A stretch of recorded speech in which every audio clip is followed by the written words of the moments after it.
The next thing that's really important with kind of your hardware setup when it comes to color grading is picking a good, we've all kind of sat down at, maybe grandma's computer and it just has a really junky monitor. You want to make sure that whatever monitor that you're using for color grading is actually showing you all the information. And monitors range from a couple $100 all the way to tens of thousands of dollars.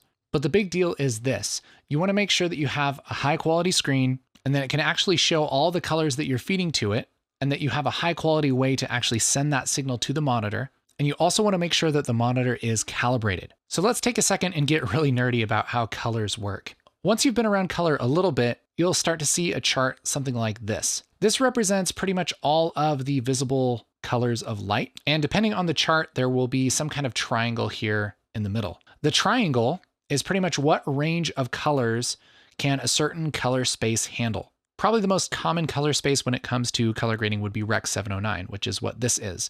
Rec 709 is kind of a standard for how many colors a TV or a computer monitor can reproduce. And you'll notice there are a lot of colors on this little horseshoe that are outside of this triangle. So colors sort of in this spectrum aren't actually able to be reproduced by the monitor. Now, the colors on this chart aren't the actual colors. This is just kind of representation of them, because you wouldn't actually be able to see them if they couldn't be seen on the monitor. It gets confusing.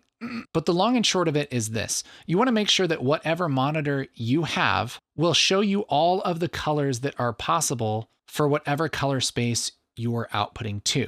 If you're doing something for the web or even for broadcast TV, that's going to be Rec 709. If you're doing something for HDR, that would be Rec 2020, which is this little triangle here. And there's also DCI-P3, which is the color space used in like cinema projectors and movie theaters and things like that. So a movie theater can actually show a little bit more color than your TV can. And an HDR TV can show more colors than that.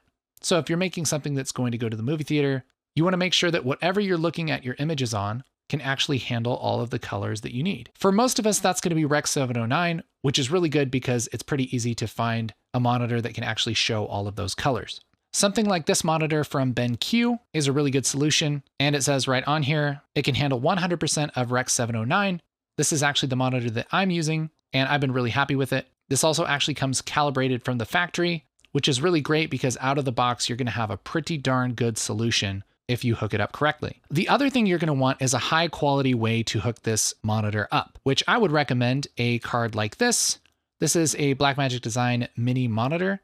It's just a card that goes in the back of your PC, and it has a very high quality HDMI output, and the colors aren't adjusted by windows or anything like that. It's just a straight HDMI output. And so what comes out of here is what is actually being used inside of Resolve. And Resolve plays nice with a card like this. You can have it give you a full screen preview on this HDMI, and it's designed to work beautifully. Again, this is what I have in my system. It works very well. You can just hook up a regular monitor to your graphics card, but sometimes Windows does all kinds of fancy color management stuff, which can mess with your image. And you want to remove as many factors as you can that would mess with your image. So this is a really high quality, easy way to do that. It's $145, but a very, very good solution if you're wanting to get into color.